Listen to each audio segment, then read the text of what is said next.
मंडळी, राहुल गांधींनी मतचोरीचा राजकीय बॉम्ब टाकला।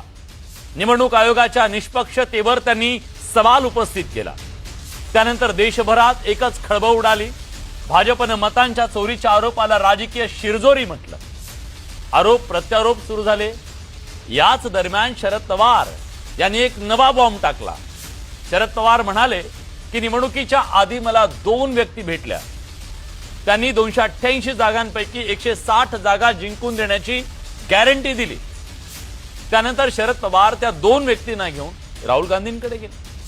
पण आपल्याला त्या मार्गाने जाऊन सत्ता मिळवायची नाही म्हणून त्या 2 व्यक्तींना सांगितल्याचं पवार म्हणाले। पवारांच्या वक्तव्यातून उत्तरं कमी मिळाली, पण प्रश्न अधिक निर्माण झाली आहेत का? पहिला प्रश्न हा आहे की त्या 2 व्यक्ती नेमक्या कोण आहेत? हे या महाराष्ट्राच्या समोर, देशाच्या समोर येणार आहे का? त्यांचा निवडणूक प्रक्रियेशी त्या 2 व्यक्तींचा काही संबंध होता का?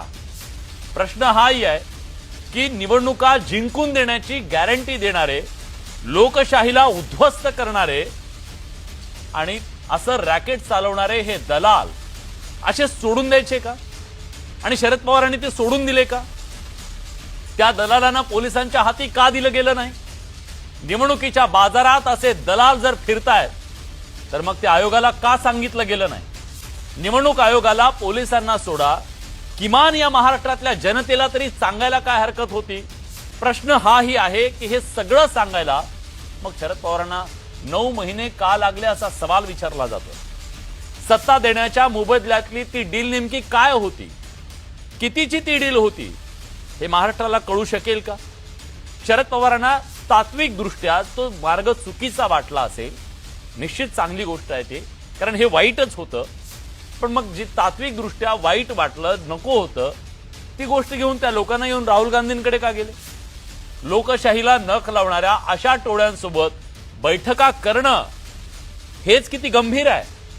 मग ते सत्ताधारी असोत की विरोधक असोत, सामान्य माणसाची मतं चोरणारी टोळी कोण आहे आणि ते कशा प्रकारे काम करते, त्याच्यात कोण कोण सामील आहे हे देशाला कळायला नको का?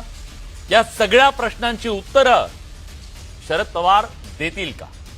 कारण हा प्रश्न कुठल्या राजकीय पक्षाचा एकट्या दुकट्याचा नाहीये, हा सत्ताधारी विरोधकांचा नाहीये, हा प्रश्न इथल्या लोकशाहीचा आहे, हा प्रश्न इथल्या सामान्य माणसाच्या मताचा आहे, सामान्य माणसाच्या मताच्या विश्वासाचा आहे, लोकशाहीवरच्या विश्वासाचा।